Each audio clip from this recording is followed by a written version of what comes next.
We're here. We are here. We are going to so confuse y'all. Yep. It is not Wednesday. Freddie Brackett's usually here on Wednesday. I said Angela might be here on Wednesday.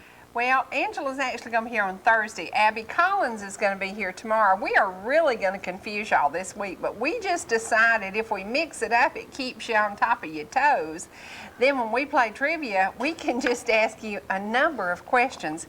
And Matt's still going to be here on Friday, right? Matt's going to be here this Friday, yes. And today we are saluting the National Trucker. This is Truckers Appreciation Week.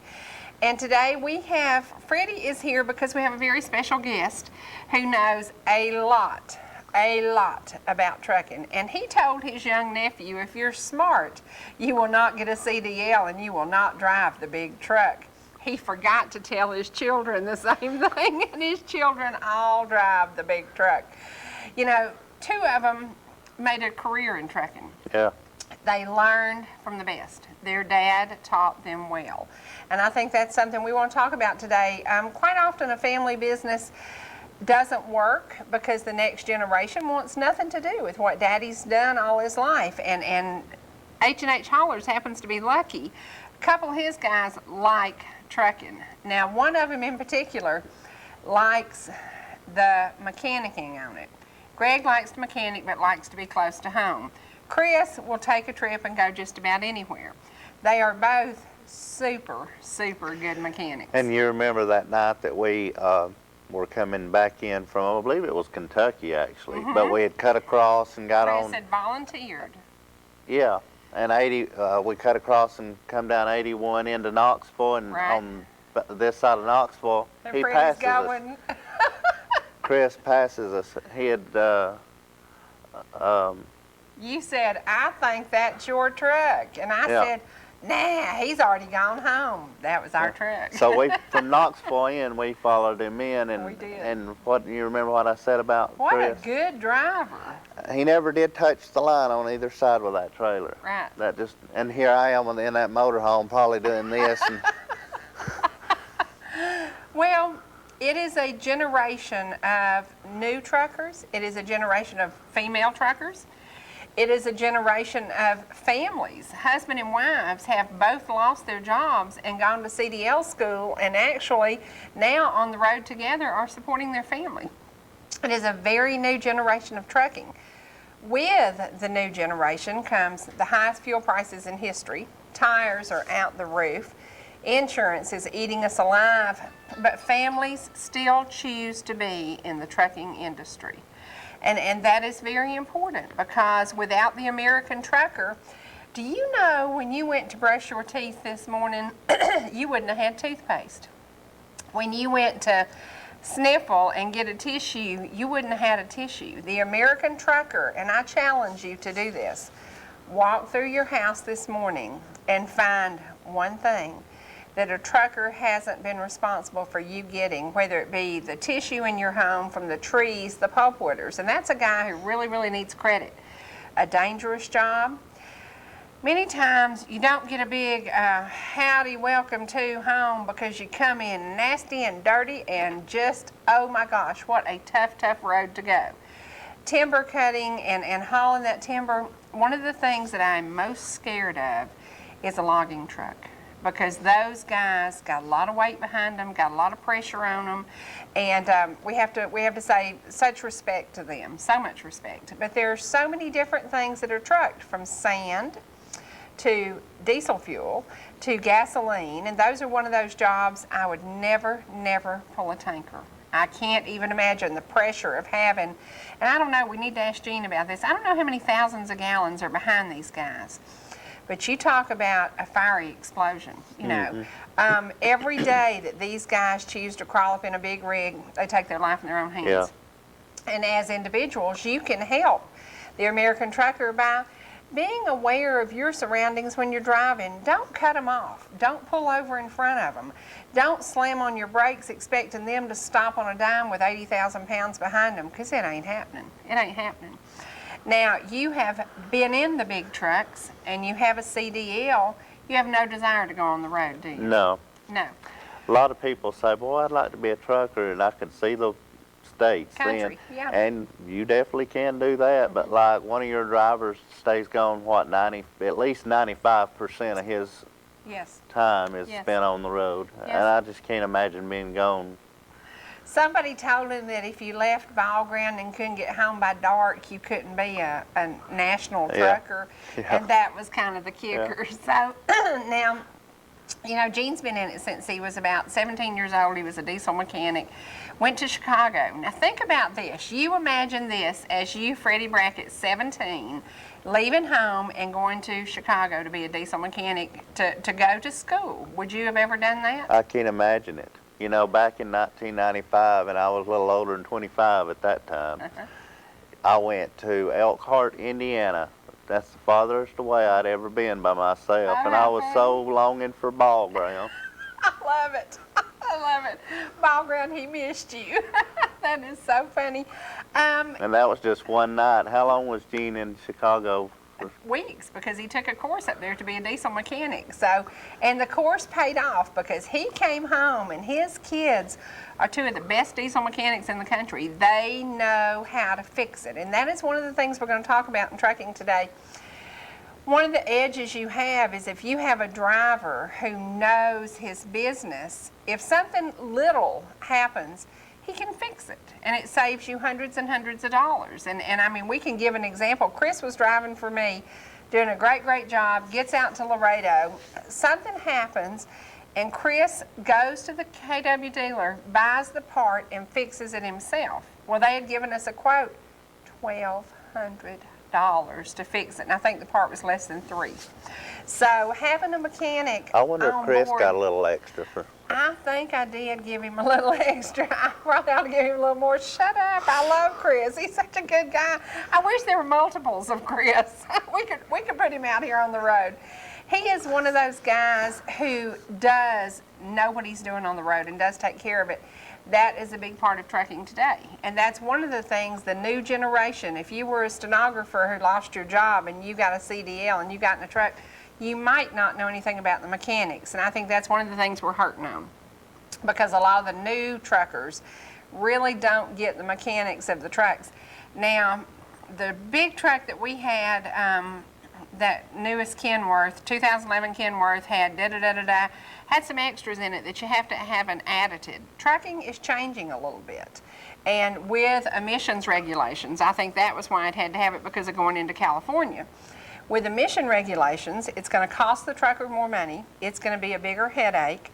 And once again, the government is going to get in our pocket, because that's what the government does. You know, if you're a trucker, before you touch a dime, you have paid $22.90 road use tax. You have done your IFTA.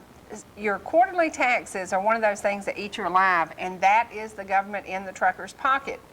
Today, as we talk about trucking, I hope we will encourage you to write your congressman, write your senators, call the president and say, give the American trucker a break. Because without the American trucker, I wouldn't have Jergens lotion to go on my hands. I wouldn't have macaroni and cheese in my cabinet. We wouldn't have potatoes. You know, you see all of these big old trucks everywhere out on the road.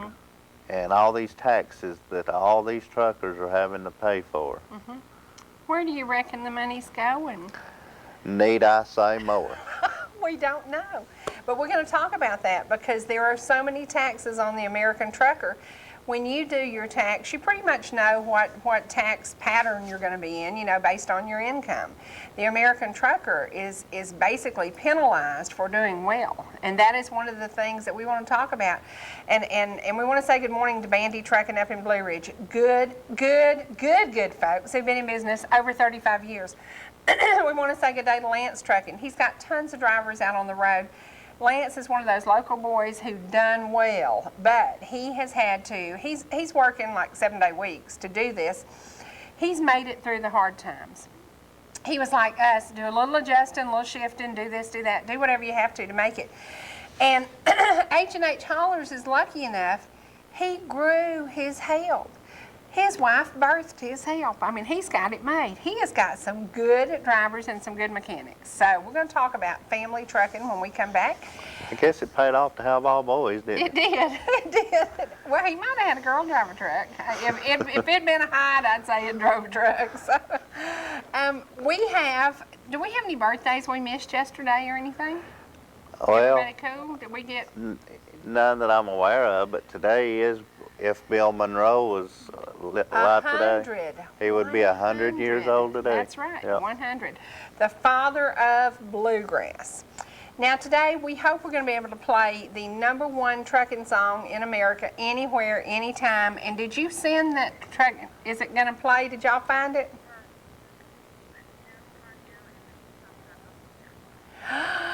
Well, we've got to find it. Freddie, can you sing Eastbound and Down? No, I can't do Jerry Reed justice. Well, we're going to have to do Can you? something. No, are you kidding me? We got to find that song. We'll just have to find a way to do it. Now, that's sad. I'm going to cry. I guess we could all load up and go over to East Town Cinema and let Miss Hannah play it for us again. But that is a trucking song that everybody recognizes. Everybody knows what movie it came from. And when we watched the movie this weekend, I remembered the crazy, crazy driving in that movie. There was some wild stunt driving going on. And in a Kenworth, and I said, I wonder how many Trans Ams were sold because of that movie, and I wonder how many Kenworth trucks were sold because of that movie. Well, and how many young people at that time wanted to grow up to be a truck driver? That's right, that's right. And many of you, Karen Deaton's husband is a trucker, and he is one of those truckers who wants to be home on the weekend to go to church with his family. That says a lot about the American trucker. You know, that says a lot. And you're going to hear from Gene Hyde, who happens to be preacher on the side and has 2 boys who've been called to preach. So, and you know, it's Matt Dibler. He's driving the big truck and he's preaching. So think about this. And Matt says it opened a door for him to reach people that might not be in church every week. So it's pretty cool. It's been a pretty cool opportunity to get to know these truckers. Yeah. What else you got to say? Well, I don't know. It's Where like did we go eat Friday it's like night before. that you said, You get to talking so much till I'm still, I'm backed up. I got to catch up in my what did we mind. do Friday night? We forgot to mention. We did. We went to the Yellow Jacket Friday night and had supper with Ron and Shirley, and we didn't mention that yesterday. No, we did not. And let me tell you what I had. If you used to go to Shoney's, remember Shoney's used to be the big, you know, everybody went to Shoney's for the breakfast bar and this and this and this, and then Shoney's kind of went by the wayside. There was a thing on their menu called Italian Feast. Well, it was spaghetti with fried chicken on top of it, and why they named it Italian Feast, I don't know, but it's pretty good. So when I go to the Yellow Jacket on Friday nights, I fix my own spaghetti, and I put me a big old wad of chicken on top of it, and that's my Italian Feast. But first, I go to her great, crisp, great salad bar. So to Joyce, she continues to give to the community meal in McKaysville in Copper Hill. It moved from McKaysville to Copper Hill. The folks are still coming 100 a week, and Joyce is very responsible for the food that goes there. So thank you so much to her. And she apparently is known for 2 items on her menu that I get quite often. Chicken livers and real cream taters. Yep. Real cream taters. Now we're going to find a way to get this song. We have got to find Eastbound and Down. You'll just have to sing it. Can Gene sing? His wife Carolyn can sing. Can he sing? I don't know. We can find out. Well, we may have Bert and Cherie sitting here singing when we come back. We're going to take a break. We're going to our sponsors. And we hope today to encourage you to give an American trucker a hug, give them a break. Write your congressman, write your senators, and let them know without the American trucker. You know, this chicken plant right down the road here could not deliver, couldn't get the chickens sent out the door frozen, couldn't get the chickens sent by the millions of pounds without the American trucker. So today, we salute the American trucker. We're going to be back in just a minute because we're going to the folks who pay the bills. Y'all know anything about our sponsors? We want to remind you that Julie's restaurant is right here, right around the corner from us, and she is also opening right down there in Jasper, Georgia, next to Zaxby's. So go by and visit with Julie and her friends. I'm not sure when the Jasper location is going to open, but that means she's going to be like Truvy and Steel Magnolias. She's going to be a chain. So there you go to Miss Julie. Good morning. And don't forget, if you want perfect salmon patties, go to Annie's, because Freddy said she whoops mine 20-1. So go by Annie's, have you some biscuits and gravy, have you a salmon patty, and see if you agree with Mr. Brackett. He said it is really, really good. I know you will. I know you will. We'll be back in just a minute. We're back. Okay, this is American Truckers, Salute American Truckers Week. It is a national thing. Everybody's talking about it. All the brokers are talking about it. When you call in about a load, they say, we want to say thank you to the American Trucker. And if you're on hold, you're hearing something good about the American Trucker. Quite often you don't hear good things about them. Quite often you hear about something bad that a trucker did, something crazy, something. And we want to talk today about the positive side of trucking. Now, I couldn't have chosen a better person to be here with us because he's been involved in this since he was 17 years old, which is about 50 years. So we're celebrating 50 years in the trucking business. Gene Hyde knows it from one end to the other. He has seen the good, the bad, and the ugly. Yep. And his boys followed along. And I want to ask you this, Gene. How old were your children the first time they crawled up into a big rig? I guess the one that comes to mind is Greg. He'd get, we went to Alabama with him one time, and he stood up in the truck, and he was just thrilled to death that he could stand up and walk around in that truck. So they started real young. They started real young. Was it important to you to keep a family business going? It was. It really was, because being born in North Georgia, you know, this wasn't anything to do in this area when I came up. And like I said, I went to Chicago when I was 17, worked 8-hour shifts, went to school for 6 hours of a night. It was tough. What school did you go to? Is that Greer's school still College. there? Okay. I don't know if it's still there or not. But what an opportunity for a kid from Marble Hill, Georgia, to go to Chicago. That's scary. Yeah, it was. Yeah, it was. Now, how did you get involved in that, and how did you find out about it? I think I was read a newspaper. I've always been an avid reader, and I read an ad in the paper, and I told my grandmother, who had raised me and two of my brothers, I said, I want to do this. And so she managed to borrow the money to get my bus ticket, and off I went to Chicago. Wow, wow. Now, to be a country boy going to Chicago, was it everything you thought it would be? It was certainly far exceeded anything I'd ever imagined. To begin with, I didn't realize it got that cold, stayed that cold. And I mean, you could park a car on the street and it'd snow and it'd be gone the next day because they'd plowed it under. But it was a tremendous experience. So, and I was constantly going different places because I've always been a very adventurous type person anyway. Now, your grandmother was a big part of your life, wasn't she? Yeah. Yeah. She was. And we have to say now, one of my favorite drivers who works for me is your brother. And I love... He is a character. He has the old-time trucker's attitude. Oh, yeah.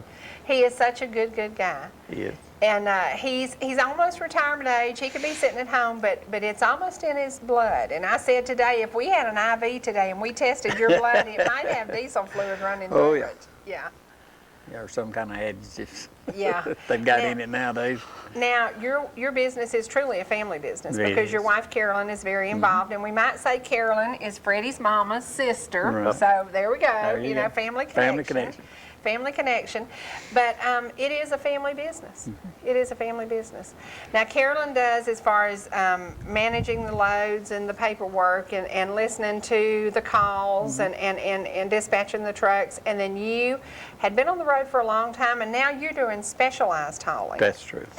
What you're doing is really cool because if you're out of work, you know, you could have decided to sit at home because you didn't want to drive the big rigs anymore. You pretty much created yourself a job. I did. And out of love of antiques, I think, is the reason I really did it that way, because it allows me to get away from the home and out of Carolyn's hair and out there doing what I love to do, and which is fooling with antiques. Yeah. Now let's talk about this hat, because on this hat there's a very special something on the front of it. Tell me about it. Well, back in the day, I don't know when all states, but Georgia started issuing a chauffeur's license for truckers in 19 and 14. The first one they issued was a medal made out of aluminum. And other states issued metal, tin, aluminum, brass, copper, whatever. And they had to wear them on their hats, or they had to wear them on their lapel, or they had to, if they was in a truck, they had to have that exposed. And I started collecting them several years ago, and this one happened to expire in 1943, and Wow. that was the year the good Lord saw fit to put me down here. So, so I just kept hitting, and I wear it. And I got Route 66 on the side of my hat. Of course, you know, I mean, if you're a trucker, you got to go to Route 66, Yeah. and the American flag on the other side, and I mean, that's what it's all about, really. It is. Now tell me your favorite part of trucking growing up. What was your favorite part of it? I don't know. I guess when I was a little boy, my aunt and them had a business on the side of 53, and I was a little boy, about 5 years old, and I could hear a truck a-coming. And when that thing come around the bend, it was an old black B61 Mack with chrome all over it, and that thing was the prettiest thing I'd ever seen in my life. And I think I fell in love with trucks when I was a little boy before I ever started school. And I just love to get in a truck and drive a good truck, just ride down the road and take my time and do my thing. I mean, I just really enjoyed that. Now, another family we really want to salute, because the first rig I ever crawled up in happened to be one that Wilbur Wright was driving for the Ingrams out of Ball Ground. And that was in 1970 or 71. And I can remember the Ingrams were a big part of trucking in our local area. And for many years, they provided jobs for a lot of guys who normally wouldn't have gotten a job and would have had to leave home. Now, one of the things about trucking is if you don't want to go to college or don't have what it takes to go to college, you can make a really good living today trucking. You can. Yeah. Now let's talk about the American trucker then and today. Because today you might have a husband and wife team. You do. You might have a woman as a driver. One of the best drivers we ever had, her name was Kendra Helton, and I'll never forget it. We were doing flatbeds, which is what you do. Right. And we did not like flatbeds because the drivers griped, complained, hated it, hated tarping, hated chains, hated everything about it, except for Kendra. And she'd get out there and she'd jerk those chains around, she'd tarp those loads, and I would sit there in the office and watch her, and I'd think, now why can she do it without griping and grumbling? Those guys hated it. But you do that specialized hauling. We do. And we have vans also, but we've been 90% flatbed from day one. Just really have. And I enjoyed it because one thing, it kept me physical fit. I never did complain about it, you know, and I just felt good about it. I felt like getting out of the truck and doing a little work, and then when I got through with it, I don't know, I was tired, but I was relaxed also, because driving a truck's stressful. I mean, I don't know, people that don't stay in traffic every day has no idea how much stress is out there, because not only are you driving your rig, but you got to watch everybody around you, and you're constantly shifting your eyes from way out to back and all around you. And it's very stressful. Now, did Carolyn ever want to go on the road with you? No. No. She, bless her heart, she's afraid of trucks. Me too. Me too. I'm terrified of it. First time she ever rode in one was a cab over, and I was in the chemical business at that time. We took a load down to Fort Walton Beach, and of course, being a cab over truck, you're just right up in the windshield. Nerve-wracking. And she was just hollering and screaming. You know how they are, Freddy. You know how they are. So, she was just terrified. Oh, wow. She was, and of course, I didn't help the matter any, you know. Now, let's talk a little bit about today's trucker before the driver or the owner gets a red cent. We've talked about fuel is over 60 cents a trip. You know, if you're doing a load and it pays $1 a mile, 60 cents of that goes to fuel. Yep. Then you've got insurance. And I looked down, I printed out one of my financial statements. Last year I spent $102,259.61 on insurance to insure the trucks. Last year we spent $683,300.25 on fuel. Now that was last year. Right. And out of that money, you don't recover it. And I said, diesel fuel, the best way to explain it is you pay for it and it goes up the stacks. You know, you pay for it and it's gone. Yeah, absolutely. But those two things, and then tires. And you brought to my attention, I forgot about what's happening with tires. But tires are killing the truckers. Yeah, they are. They really are. And you have to shop prices. You know, used to you went to this one certain guy and that's where you bought your tires. Well, last year I spent $56,700 on tires. Now, that is also something that you don't recover, but you have to have good tires. You have to have a trip inspection before the truck leaves your yard. the tires have to be, in compliance. You have to, we were talking about the new emissions thing. Are any of your trucks having to have this added? No, we're not running out of where we're running to. We're not required to do that. Okay. The furthest we run is Oklahoma and Texas and Kansas when we run everything back to the East Coast. We don't go to the West Coast. Now, you just said a bad word. West Coast. No, East Coast. Your brother point blank told me, he said, lady, if you're going to send me back up there, I'm quitting. Absolutely. So where did I send him? He's in Texas because he's a good guy and I want to keep him. But the East Coast They still want to go above Washington, D.C. I don't blame It's just them. horrible. Oh, Baltimore and D.C. are two of the hardest places in the nation for a driver to be. Yeah. The fuel is outrageous. The traffic, people are crazy. Toll booths every 40 feet. Yes, yes. Now, you were in Virginia, and he calls me and he says, you won't believe who I just saw in Virginia. Who did you just see? None other than Gene Hyde Now, in Podunk, Virginia. in Podunk, Virginia. Now, you do specialized hauling with a trailer, and you do a lot of marble, don't you? We do marble and aluminum basically as our two hauls. Okay. Now, what about the marble industry? What do we see happening with that? Well, they're suffering right now like everybody else. We'd haul 4 to 12 loads a day for Georgia Marble, which was Emery's now, but we'd haul Right. 4 to 12 loads a day for them. But they were directly related to the building industry, and Exactly. they are just suffering something terrible. I mean, because culture and marble, they're not doing that. Stucco, sheetrock, paint, everything is, and they're really hurting. I don't think people realize that Georgia Marble or the companies that are there now, anything from chewing gum comes out of the calcium products division. There's so many items that came from the hills of Marble Hill, Georgia. Yeah, about paint, probably 80 to 85% of the paint is marble dust. Absolutely. Now, what about the specialized hauling you do on the flatbeds? What do you do? Do you take a load out and bring a load back? How do you work that? Well, most of the time it's the specialized stuff is directly related to a hot load. What they've got a customer that's out of product that's got to have a product within 24 hours. And Wow. I try to take care of that. Me and Chris. So that is a specialized something. It is. That not everybody could meet that demand. True, and I've been with that company 11 years, so we've been doing their flatbed loads for about 11 years now, and that gives us opportunity to move into another area for them. Right. Okay, insurance is one of those things. We have to have insurance. $1 million liability, 100,000 cargo, and you have to have that, and that's part of the things.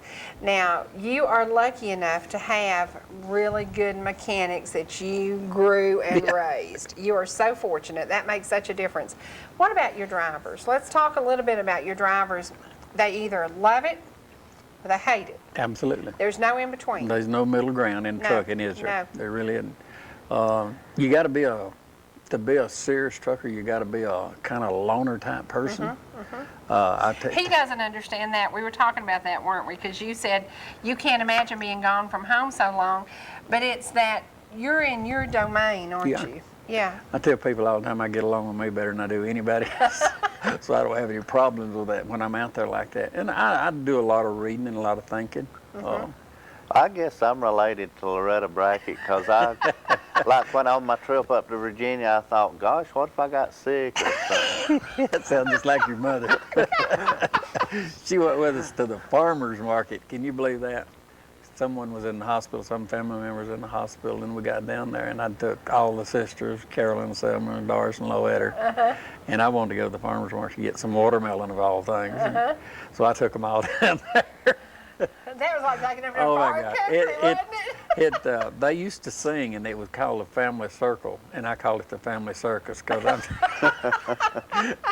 you got to know what I'm doing. Oh, yes, we do. Yes, we do. And it was Yeah. they're a great bunch of girls. They They really are. are that family and the love. We spent a weekend up with y'all. When was it? 2 years ago? 3 years ago at McCaysville? Yeah, a couple of years ago. And what a great family time, making ice cream and the best breakfast you ever put in your mouth, bar none. Yep. It was so good.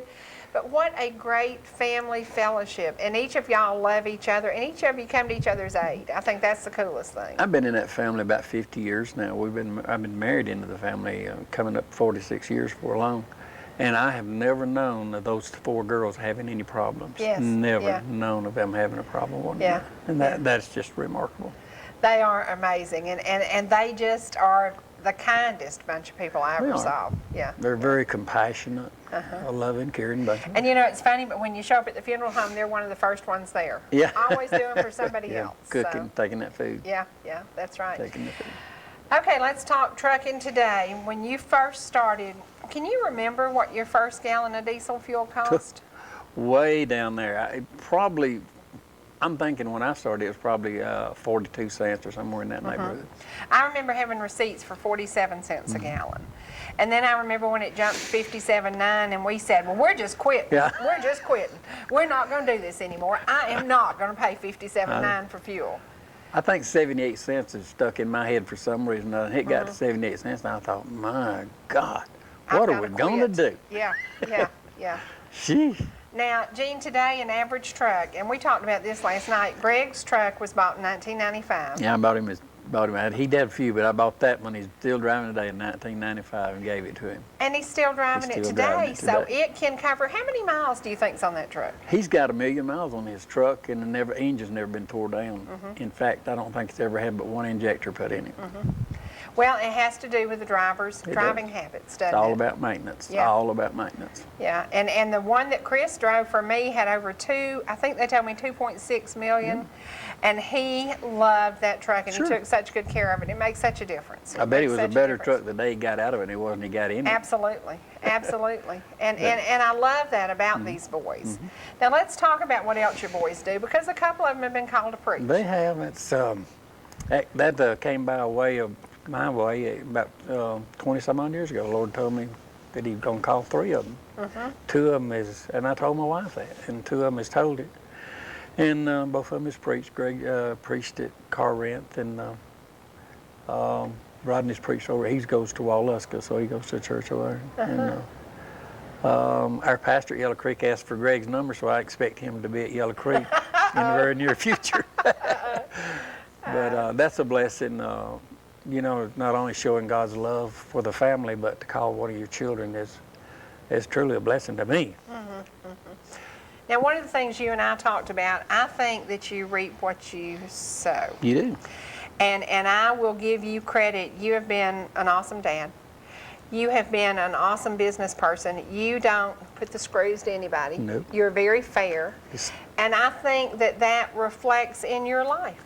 It does. And, you know, I've always been the type of person, I was raised in a family that your word was your bond. If your word's no good, the man's no good. And I've always tried to do that. And when I got my wife involved in the industry and started our own company, I told her, I said, you know, we don't want to overbook. I said, you know, if we accept a load, then we want that load to be delivered when we tell them it's going to be delivered. Right. And I said, I'd rather a truck or 2 sit in the yard is, you know, to let a customer down. I said, Right. we're just not going to do that. That's right. And we've tried very hard not to do that. Now, knowing Carolyn and the quiet, little, easygoing she is, how does she deal with the everyday trucking crisis? I think she has the personality for it, because I got to a point back when I had so many trucks. We were running, at one time I had 15, and we had about 6 owner operators, and Carolyn and a couple other girls was working in the office, and I got to the point that I didn't even want to talk to drivers. And I love drivers. It's tough. But it got to the point that they'd let me down so terribly. And some businesses that was, you know, probably lose the business if we didn't, you know, straighten up. Right. I got to the point I wouldn't even talk to them. I'm fortunate now I've got a good group of guys that I am talking to them. It's very important that you take care of business. But Now, will there be a day y'all retire and turn it over to these boys? absolutely, if the Lord lets us live to be 70 years old, I told Chris and the ones that's involved with us in the company that we're through.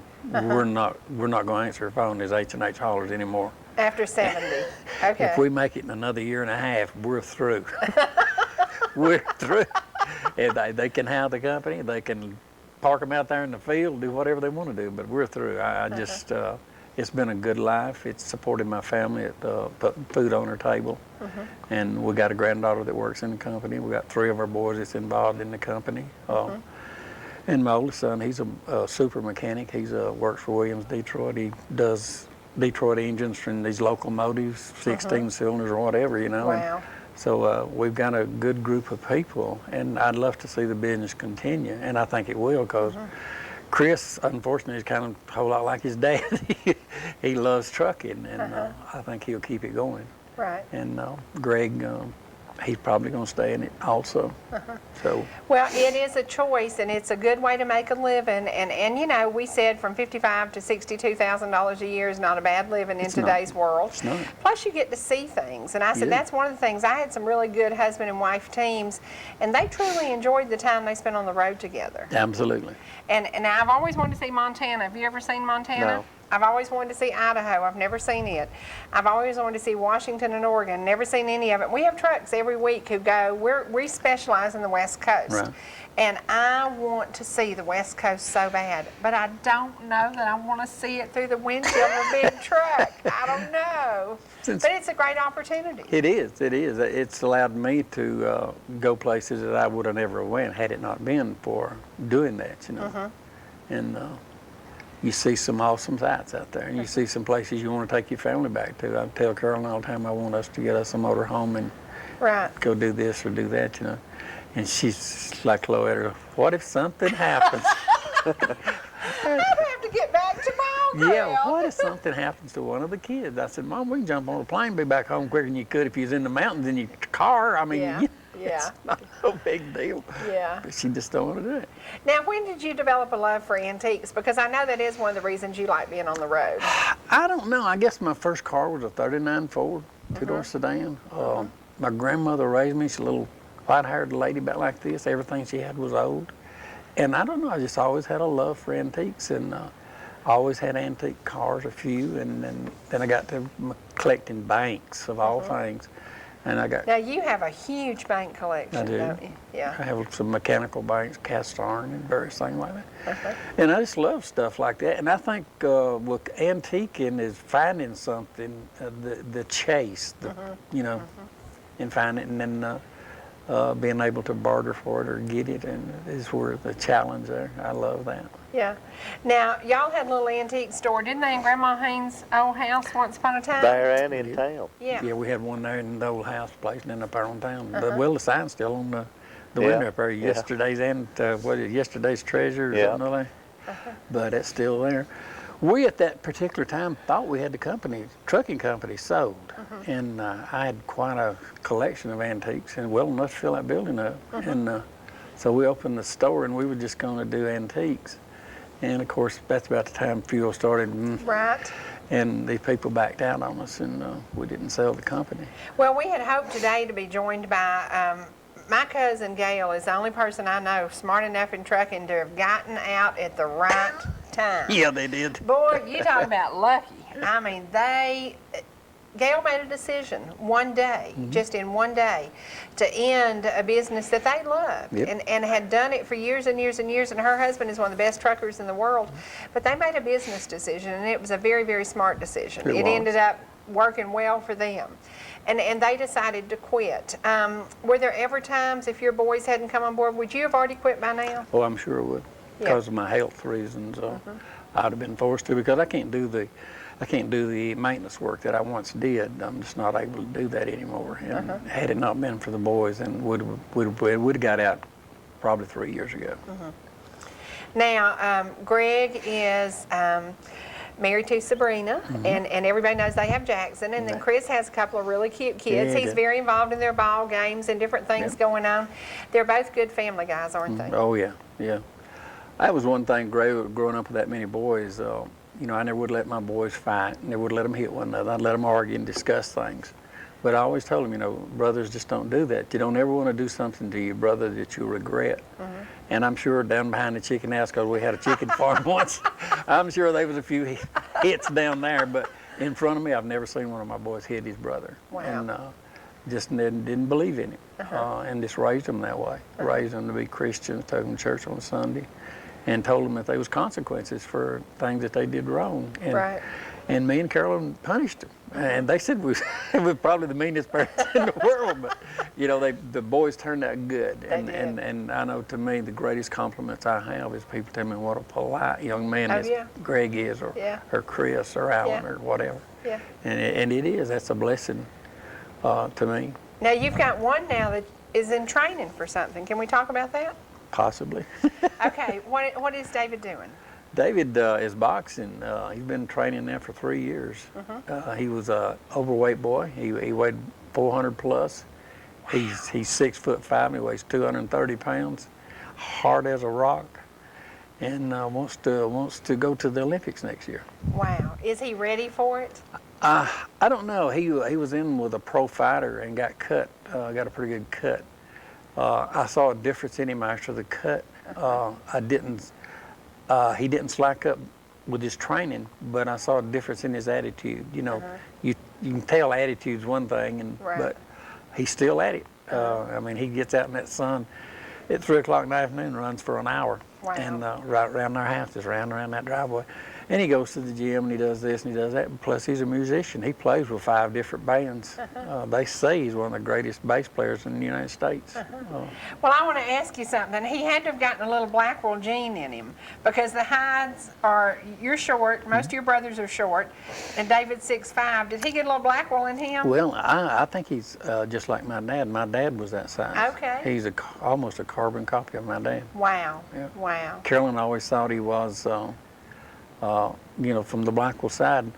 And of course, I wasn't raised with my dad, but I showed her a picture of him, and she said, "Wow, that's where he got it." Gosh. And my dad was a musician, What about that? And she thought he was got all that from the Blackwell, Walford side, but he got a combination from both sides. That is awesome. Yeah.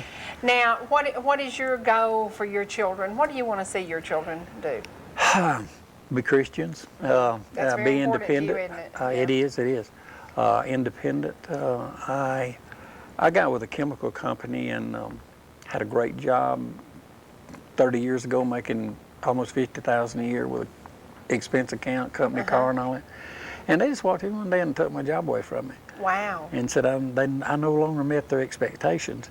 And of course, I'd just gotten a $2,500 raise and a $3,000 bonus, but they had someone they want to put in my slot, and I'm in management, and you have nothing, no protection at all. So I went home, didn't do anything for 3 months, and but I made. Were you depressed? Can you imagine that? I was, but you know, I never became angry, and that's the thing that was remarkable today. I just bought the house, in fact, that I'm living in today, and still had children in school, and I didn't know what to do for 3 months. Did you get a severance package? I finally did. They told me they were going to give me a severance pay, and so for 3 months I didn't do anything, and I finally told my wife, I said, I'm going to start my own company, and I said, if the good Lord willing, I said, I'll never work for another human being till the day I die. And so far, I hadn't had to. That's awesome. Now, how many years have y'all been doing this? Well, this started in '90. So as an entire family in trucking, we've been 21 years. That's awesome. It is. I know you lost a job that you had no guarantee on. You thought you would retire after 17 years. They walked in and said, we have cutbacks. And there's nothing you can do about it. There's not. Absolutely nothing you can do about it except plan for the next day and the next moment. Yeah. Now, good decision to do what you've done? I think it is. I think it has been. It's allowed me and my boys to maintain a home of our own and to buy our homes and keep our children in school and things like that. So, if I had to do over, would I do it again? Probably would, because with my limited education, you know, and my knowledge in the industry, I just didn't have any choice, I don't think. Now, you and Carolyn also owned a couple of restaurants over the years too, right? Yeah, we've tried chicken farming, you know, tried restaurant. I managed Smith House in Dahlonega. You know, pretty good cook for an old country boy. Cook. Yeah. But love them chicken dumplings. I heard that. But I would love to have a restaurant today, but it's kind of like the trucking industry. There's so much work in it. You did that. You know what I'm talking about. It's 24/7. You never get it off your. If you own one, you don't ever get it off your mind. And as old guy that owned the Smith House when I first went there, Fred Welch, he said, If you got time to lean, you got time to clean. If you stand around, he wants to see a rag in your hand, you need to be cleaning something. Right. And that's true. Yeah. It is. It's a lot of work. You know, if I were 25 years younger today, I would open a restaurant. I loved it. I loved do everything too. about it. I loved the cooking. I loved creating the recipes. I do loved too. seeing the same repeat business. I loved having a restaurant. And the compliments from your customers. I mean, that's what it's all about, a pat on the back. That's right. Now, when you left the Smith house, did you still have that cooking in your heart? I did. Yeah. I did. I actually went to Commerce and opened a restaurant. But the economy was bad and Yeah. it was hard and we didn't have much capital. To open a restaurant, you need enough capital to be able to operate at least a year Right. off your capital. Right. Because it takes a while to build a restaurant and build a business. It does. And I think that's one of the things today, it is not a time of sure things happening. So, you know, you have a dream, but you're nervous. But I think today, too, if you step out on faith and if you really work hard, I think even in today's economy, if your prices are right, your food is good, I think you can make it. Now, I think Ball Ground could use a little restaurant, another one. You know, we got one, Doc closes early. Oh, yeah. We need another one. So, you know, y'all might think about that when you get to retirement age. I probably won't be able to at that. What advice would you give if we've got somebody who lost their job and they can go to truck driver school? What are the two things about being on the road? How can you explain that away from home and the different things? What does your mindset have to be a long distance trucker? Well, that's a tough one. That individuals, each one of us are different. And what it takes to please me wouldn't please Fred. But If it was leaving Ball Ground, yeah, if he could No. truck all around town, he'd be all right there. yes, if he could go to Cherokee County and Yeah. circle, he could do That's it. kind of the way Greg is. Greg thinks he's supposed to be at home at lunch, you know. Yeah, yeah. But no, my advice I've had, and I have people come to me wanting to get into trucking, and young guys, you know, 20, 22, and I tell them, I said, you know, if I was you and really thought I wanted to do that, I would hook up with somebody like Swift that'll send me to school, that'll pay me while I'm going to school, that'll pay me to, you know, give me a job for a year, whatever, you know, and get my training. And if you have aspiration to be a company owner, then you're going to get training through this period of time. And by the time you get through with that contract that you have with them, then you'll know what course you want to go. You want to know if you want to stay in trucking, or if you decide this was a big mistake, I need to go back to the chicken plant or wherever you was Right. at. But it's tough out there, and you need to be someone. I think you need to have a good mindset. You don't need to be a very high-strung person because I don't think hotheads. no, work road for rage trucking. is just too bad. I mean, you have too much to deal with out there. So you really need to be a patient human being to be a trucker.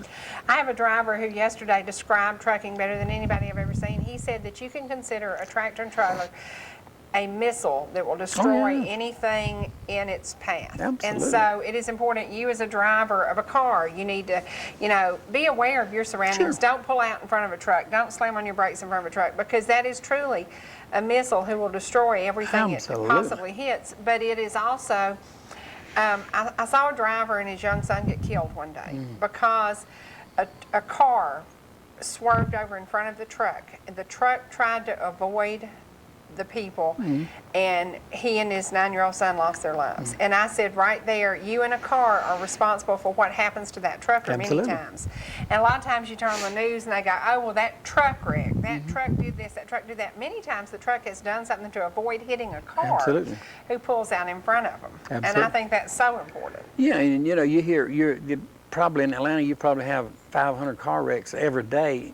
And you have one truck wreck a month, and it'll be on the news for 3 is days. it on the news? You know? Yeah, yeah. But earlier you were talking about tankers, and I did tankers and chemicals as well as petro. And gas trucks, those tankers, they haul 9,500 gallons of gas. Wow. And you can't haul that much diesel fuel because it weighs more than gas. But a load of gas is 9,500 pounds, because I've hauled many a load of it. And jet fuel is the one I hated to haul the worst because it's the most explosive. See, I would quit today. If you told me that I had to haul a tanker, I'd quit today. Yeah. I mean, I would just end it. I'd be at Walmart as a greeter. Would I be a good greeter at Walmart? I don't know.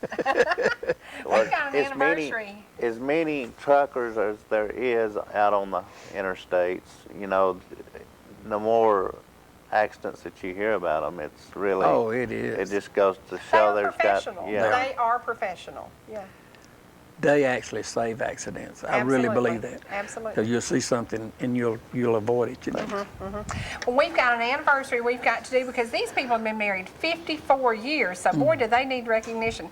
Hoyt and Pauline Payne, happy anniversary to you. And to Hugh Gravely, who is now 72, happy birthday to you. There you go.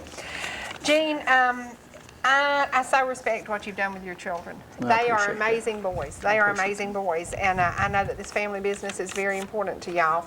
And when we heard that Greg had been called to preach, I said, oh, there's one proud mom and daddy hanging around all around Jordan. So. Yeah, I thought he was going to let it worry him to death, though, because I've known for some time, and bless his heart, he's had every test known to mankind trying to figure out what was wrong with him. And I kept telling Greg, as long as you're not doing what God wants you to do, there's not going to be no peace, you know. And that's true, whether you've been called to preach or not. Right. If you don't know God, you don't have peace in your life. Right. And so he finally gave in to it, and he's been a happy little fella for the last couple of months. That's awesome. That is awesome. What about Rodney? I didn't know. Yeah, he also told the preacher calling, and it's been about 3 months with Rod. Okay. And he's better satisfied. He really is. I fought against mine for about 8 or 9 years, and literally almost killed me because I just didn't feel worthy. I didn't feel capable. And but you know, the Bible's very plain. It says obedience is better than sacrifice. Just obey what God puts in our heart, and don't worry about it. Just do it, and things will be better. And I found that to be so true, so true. And today we want to salute your grandmother because she did a great job raising some boys. Didn't She was a savior for me. She came home at a critical time in mine and 2 of my brothers' lives, and I was 8, and one of my brothers was 1 year old that day, and the other was a little over 2. And she took us under her arm and took us down to a little 2-room house she'd bought with an acre of land and raised us. Wow. Drove $93 a month. And you learned a lot from her. Oh, didn't yes. you? Yeah. When she died, it was like losing your mother and your father and your best friend all at the same time. Right, right. I was fortunate enough to give her a home. My first home I gave to her when I bought my second home, and got her out of that little 2-room house. But Awesome. loved her to death. And somebody in your life made a difference in yours, and then you've made a difference in some more. We want to say thank you to you and to every American trucker today. Absolutely. It's time to do something we don't ever do. Went by fast. Didn't it? Today is all about saluting somebody who really works hard so that you can go to your cabinet today and you can get a box of macaroni and cheese. You can walk into the building supply and you can get the tin you need to go on your roof. You can pick up a load of 2x4s at the local big store because some trucker sacrificed to be on the road so you could have what you need. And I think it's very important that we salute them today. This is National Truckers Appreciation Week. Today, as you're driving, look up and give a big high five to those guys in those big rigs. And you know, do you remember as a kid doing the sign so truckers will blow their horn for you? Yeah. How important was that to a kid? And that trucker cared enough to blow that horn for a kid. Today we were going to play our favorite song for y'all. We were going to play a little bit of Smokey and the Bandit. We can't get it to work. He's pounding down. It is copyright protected, but we're going to get that song and we're going to play it for you. If you haven't watched the movie Smokey and the Bandit, go back and watch it. It's a fun movie with a great attitude about trucking. Yeah. From North Georgia now today, we don't say goodbye. Who's going to be here tomorrow? Miss Abby Collins That's is going what to I be here hear, tomorrow. yeah. And then Angela hopefully will be here Thursday, and then Brother Matt will be back on Friday. As always, I'll be here Monday through Friday. We had a song, too, from a gentleman who sent it in to us from Florida, and we couldn't get that. We've got to forward it to us and try to figure out a way to play that. So today it was technical difficulty time, but we will get this taken care of, and I hope you'll hear Eastbound and Down soon. From North Georgia now today, I'm Cherie. And I'm Freddy Brackett. Y'all have a good day and a good rest of the week. This is Mr. Ballground. He ain't going nowhere, Ballground. Funniest man wasn't getting close to me. Something keeps on His mother, messing up my windshield. And the further I go, the harder it gets to see.